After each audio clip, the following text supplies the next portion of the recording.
তোর এত বড় সাহস, তুই ভরা বাজারে আমার মায়ের অপমান করস? ওর অহংকার একবারে মাটিতে গুড়িয়ে দাও। ও যেন প্রতিদিন আমার সামনে নত হয়ে থাকে। এটা কিভাবে আম্মাজান? এখন থেকে রোজ ও আগে আমার জন্য ফুচকা বানাবে, সেই ফুচকা আমি খাবো, তারপর ও দোকান খুলবে।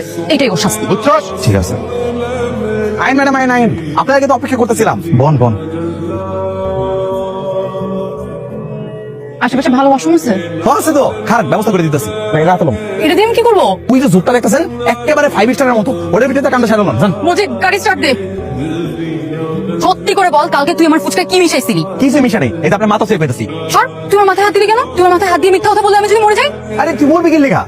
তো সাহস কম না? তাহলে তোর মাথায় হাত দিয়ে বল। এই যে হাত দিয়ে পেতেছি, কিছু মিশা নেই। ম্যাডাম সবকিছু ঠিক আছে, কিন্তু আমি এইটা মেনে নিতে পারি নাই। এই শালায় আপনারা তুই তুকারি করছে, এটা আমার মাইন্ডে লাগছে। মজিদ, আমি ঢাকা যাওয়ার আগে যে প্রাইমারি স্কুলে পড়তাম, সেই স্কুলে ওও পড়তো। ওর আমি ক্লাসমেট ছিলাম, তখন থেকে আমাকে তুই বলে রাখতো। তাহলে ঠিক আছে। হ দিমো তো, আপনার বন্ধ বন বন। মাসুদ, আগে তুই ওই প্লেট থেকে ফুচকা খাবি।